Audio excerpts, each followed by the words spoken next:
Okay, so we are towards the bottom of the page, about 10 lines on the bottom. Yeah, indeed. The line begins with Etzem Hamayim.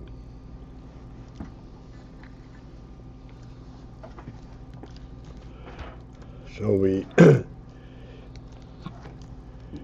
discussed quite extensively last night the principle that we are entering into a new view.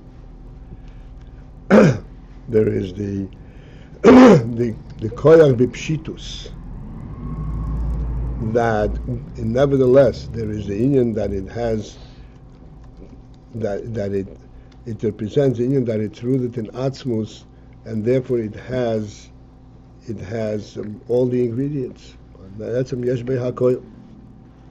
And thus it can be broken down into its components, and then it can recognize and give credence to an opposite quality. Chesed can give credence to a Gvura quality.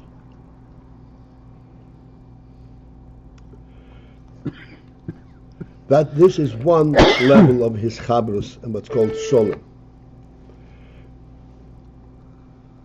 But then Rebbe is pointing out that is not the ultimate sholem, because that sholem does not also include the higher level, where each koyach is actually focused on its own reality.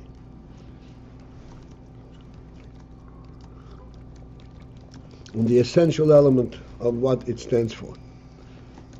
And this essential element, this is what we try to identify and point out that last night, that there is an essential element in everything, and this essence means that it's true unto itself, because of the of the Ratzon Eliki. But this Ratzon Eliki is focused, gives each thing its own reality, and therefore Chesed is purely Chesed, and Gvura is purely Gvura.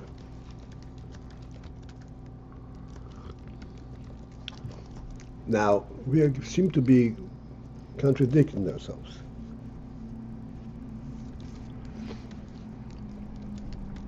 Before we said that kol koyach kol mikol hakoyach is gank meishu poshut. That's what we said before. Translate. Huh? Translate, please. That every koyach consists and incorporates all other koyches, even in the pshitus state, at the pshitus level. And we explained the reason for that is precisely the fact that it is rooted in the etzem. And etzem has everything, and therefore everything that comes from the etzem represents an etzem element, and therefore it includes everything. That's what etzem is. Now we're saying that, yeah, that's very fine and very nice and good, but that does not provide the union amongst the different koiches at their pshitus level. Pshitus is atzon bilti murkov ha'fochi. At the state where it is not murkov, but we are saying that the pshitus atzmos, that in fact is the cause for his harkova.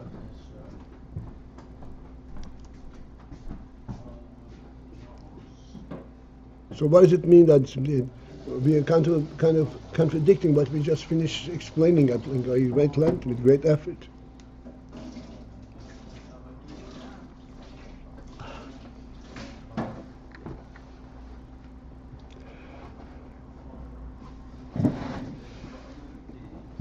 So the explanation in this is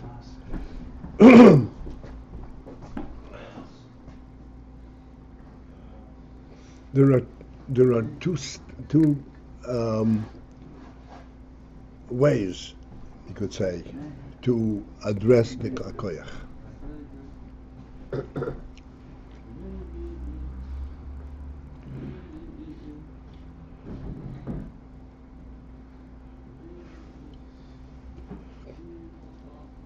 As we were saying all the time, that everything is rooted in etzem. And that this is what gives it its reality sense. Now then, when we are focusing on the koyach itself, yes, indeed it is rooted in the etzem. But what is the koyach? The etzem is the etzem ha'emes, amitis himotzi. But what is the koyach? There are two levels at which the koyach is identifiable. One is what we spoke about till now. The koyach as a presence. Even though it is poshut, it is poshut due to the fact that its presence comes from the etzem, and it is representative of etzem. And as such, it represents all the inyanim that are included in the etzem, in a very concealed, subtle manner, but it represents a real presence. Then there is another view of the koyach, where you're looking at the koyach not from its presentation level, but from the etzem perspective. It is there not because the koyach is there, but because the etzem is there.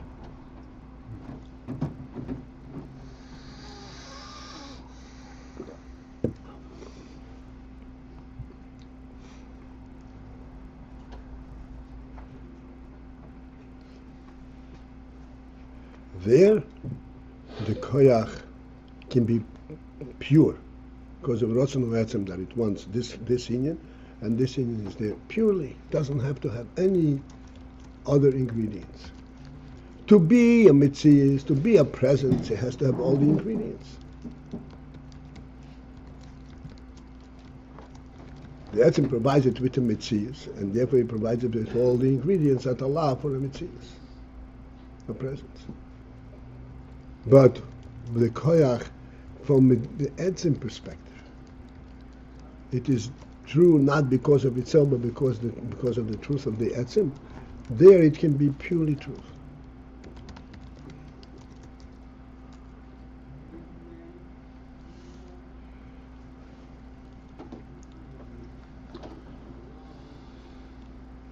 If I have you with me, I'll elaborate on this a little bit more. Well, we said there was a contradiction just before. Yeah. And then you said the explanation is that there's two levels you're considering. Is that the resolution of the contradiction? Yeah.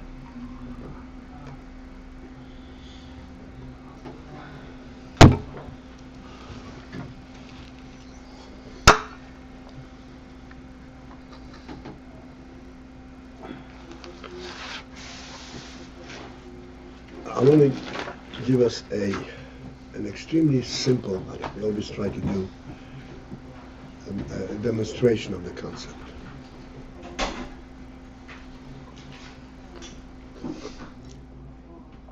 Guess what? A table. Again.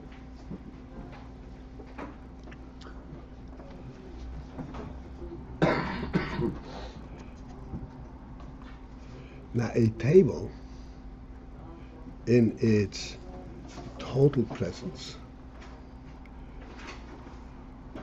has, by definition, a table consists of a board with four legs. In other words, it has to be supported. It does not have a presence just because it has a board. The presence of the table consists of all the elements that give it a presence in the world. Because it's conceived by the human being who is a presence in the world. And therefore it has all the ingredients, all the elements that make it, give it a presence. Whoever thought that the table should have legs? The table or the human being who created it? And it's an initial concept. A table has to represent a presence akin to that of the human being. The human being can stand, and in his own, the table should be able to stand.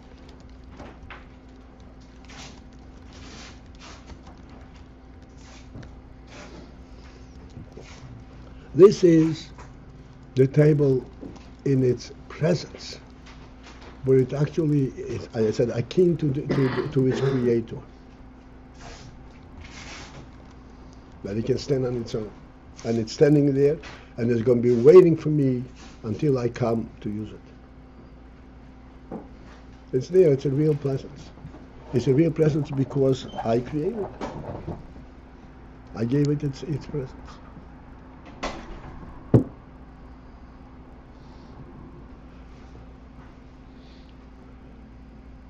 The concept of a table as it exists in the human mind, seichel, does not contain four legs. Does not contain even its ability to stand on its own. It has only one element. I said the human element of a table. Like we said, the malchus, or however we define it. It does not have a presence. It's not, in its initial concept, it was not conceptualized with four legs. Or the question of a means, how is it going to stand, was not even a question. That's not part of its real presence, of what it really stands for. To the extent it really stands for, to the extent that the human being must have a table or a house. Without a home, a human being is not a human being. Without a table, a human being is also not a human. This is not nothing to do with being able to stand. This is purely the human element. There it has no other ingredients but that human spark.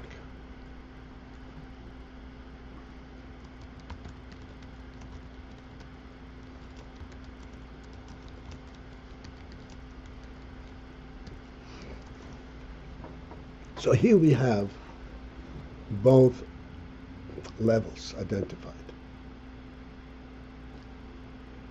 Both are rooted in the atom. One is representative of the atom and one is part of the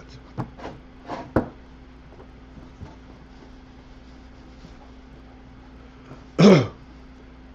At that level, where it is the purity of that koyach itself, how is that koyach going to tolerate its opposite?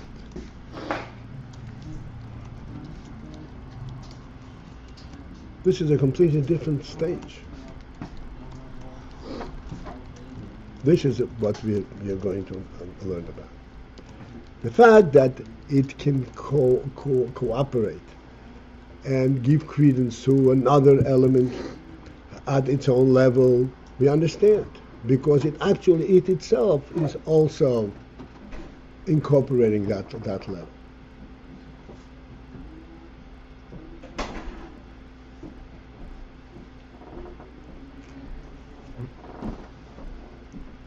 Having trouble seeing the contradiction because even in the level that we talked about before, that the koyach hapashit could combine with another koyach, the explanation there was that we kind of went back to the where this koyach is coming from. In other words, koyach is a koyach of a human nefesh, and therefore it's not an isolated koyach. It comes from a human nefesh, which is in etzim, which has everything, and therefore any representation of the etzim is also going to have everything in it.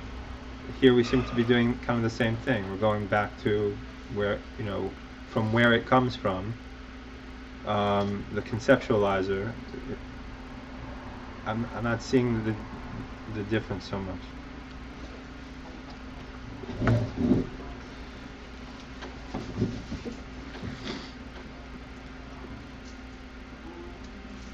In the original state, the etzem is actually, as I said, represented in the individual koyach. And since it's represented, therefore that koyach possesses all the ingredients of the etzem. Now we're speaking about the koyach as the etzem perceives it. Like I said, a human being, when he perceives a table, from a human perspective, there's no practical element in it at all. There's not a question of how is it going to stand. Because it's not perceiving a table in terms of its presence in the world. Perceiving a table in terms of how it serves him. Exclusively. There, it is a pure element of the table. I don't care how it's going to stand.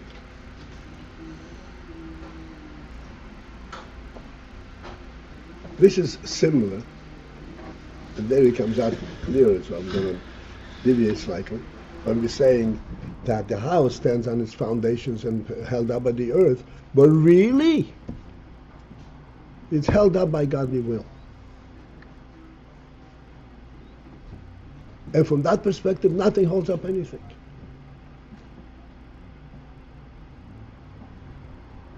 So that it's unbelievable.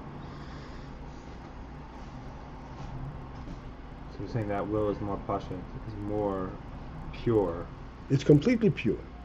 Not more. It's 100% pure.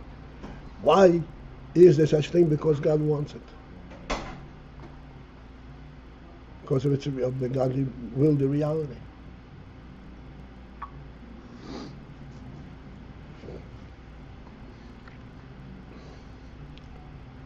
So there you have the extreme and the pure element itself.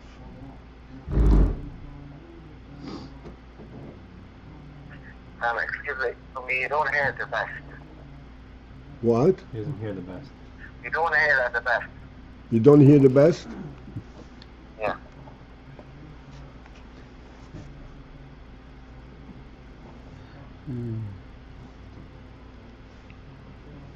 Well, it's the maximum that I have.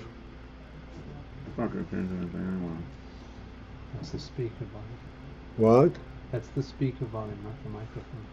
But if you tilt it, the microphone's at the bottom here. Oh, this is, oh yeah. If you tilt it like this. Oh, the microphone is not changed by it? No, it's just. Oh, okay, so I'll put it this way. Okay. My bad. No, this one's good. All right, tell me if this is better.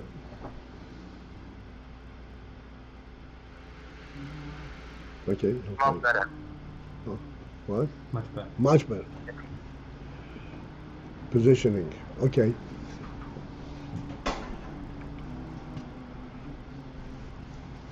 Right, so Yeah. I think it's, I mean, because we explained, here it's sounding like cognitive mitzias, so it needs other elements. We were explaining before that it's the union was a result of its representing the etzim, and the etzim has everything. And now we're saying that it's not a mitzias, it's nor the etzim. The more etzim you have in the picture, the more union there should be. It's like not just according to this beer, there should be more union.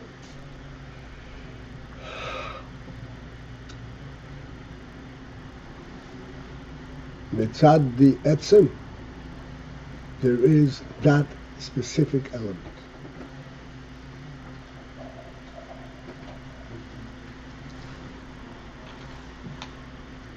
And that specific element has exclusive specificity. How can anything exist on its own? Because the etzem wants it.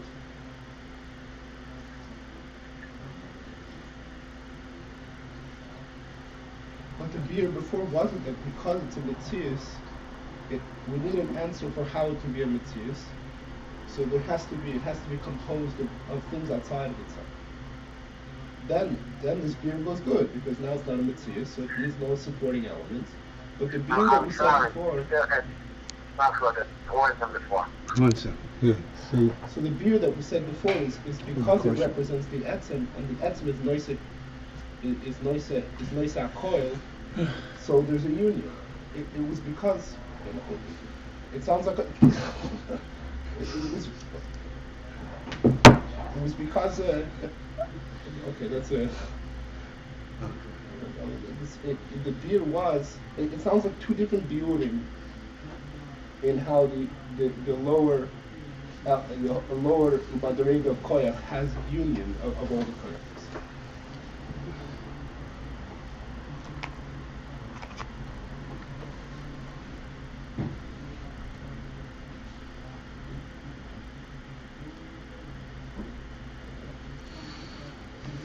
We are trying to distinguish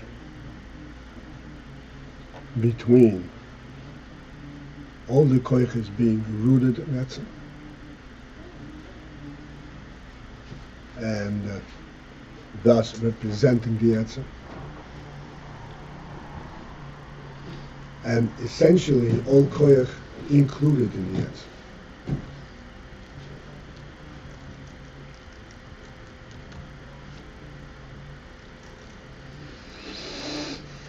And I'd like you to try to understand the moshel that we gave of the table. The table, as it is it's rooted in Nefesh Hod in all its aspects. In the aspect that it can stand on its own, that's also part of its root in the Nefesh Hod. Do you understand what I'm saying? The whole concept that it can stand on its own comes from the fact that the human being can stand on its own.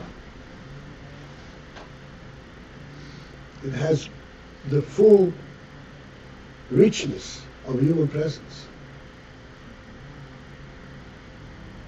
Yeah, it doesn't have it doesn't have the full richness of the human presence. I mean, the human presence in its limited sense. Mm-hmm. Of course, it doesn't have it. It's not a human being. Yeah.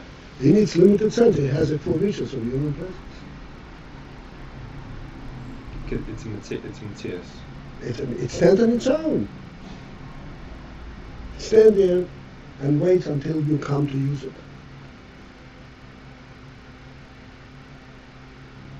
It's a real human presence.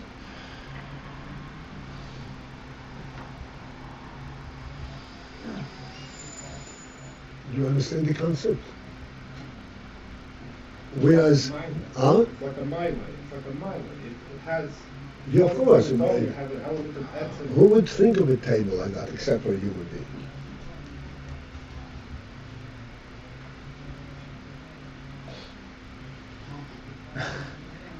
When we say the mile of a human being, you're choosing one element of a human being that he could stand up and he's... That element that a human being can stand up, is that one element? Show me another creature in the world that has that element.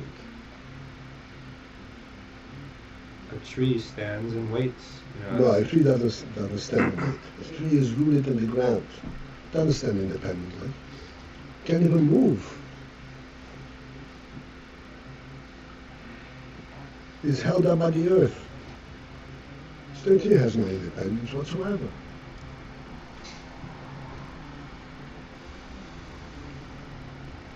The table is also held up by the earth. No, yeah, but it stands on. It doesn't have life. Okay, but it represents a human concept of standing. It is there. It's made to stand.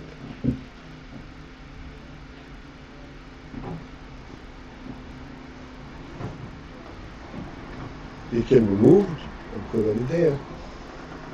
You can go into individual ingredient elements. I think it's well, it should be clear. I want it to be clear that the reason that we feel so comfortable around the table is because it actually has a human quality to it.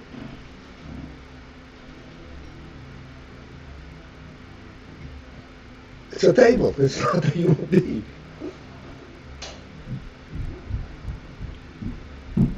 And that could be true of anything that a human being creates. That's right. That's right. It's Rima, okay? Stand there, like a Rima, like, you have a podium there.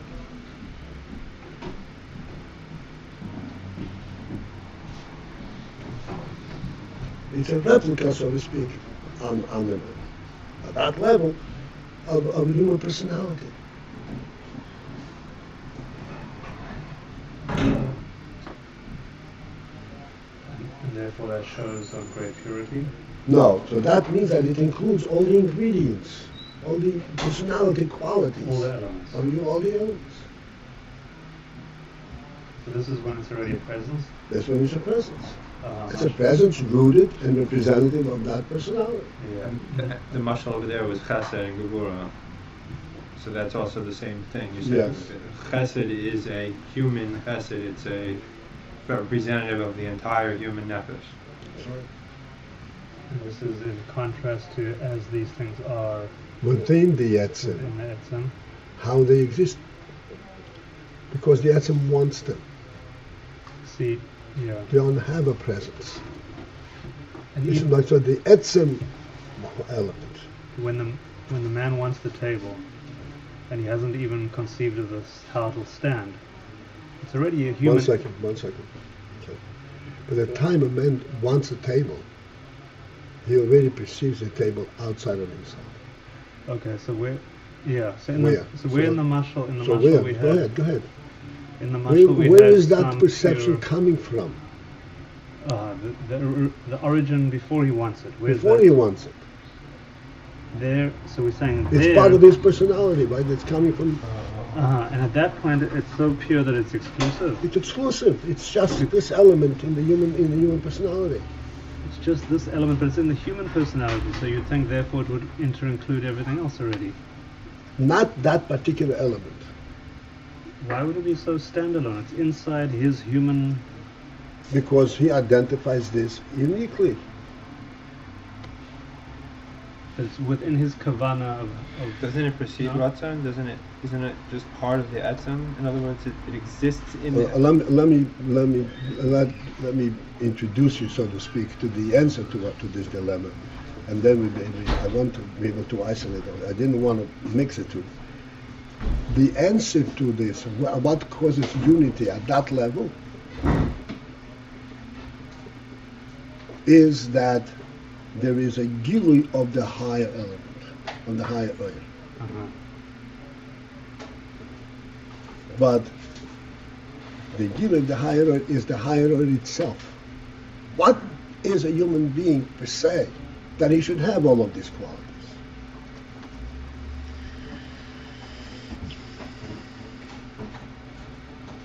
This is where the beetle comes from, not inherent in each quality itself. We should try to understand this quality before we. But this is what makes it difficult for you. So now you should be able to identify two different concepts.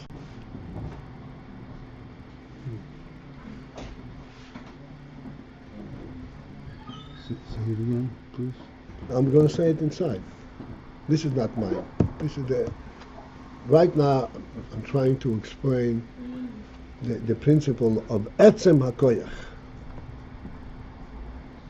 where it does not have components. We just finished saying, that's what my point. We were saying that if it exists, it has to have all the components because it exists because of the Etzem. That is true when it comes to existence. But its original state doesn't have any components.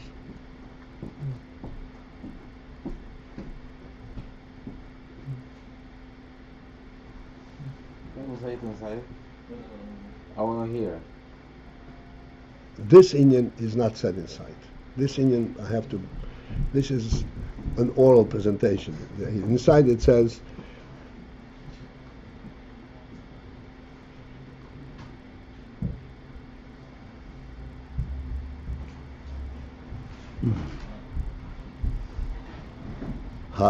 כל כוח שהוא מבחינת פיצוס ועצם אז בלתי מורכב מהכיח ההפוכי וכמעצם האש ועצם המים יהיה אפשר להם שיסחב.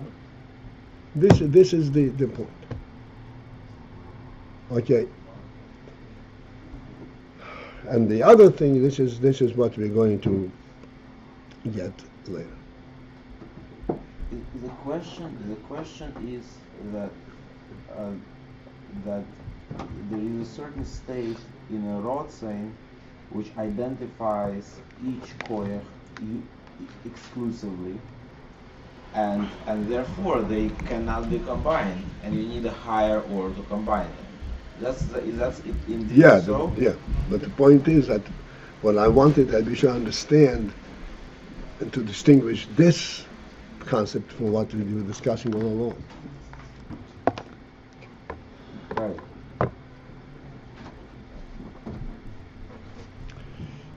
And now we will prepare for davening.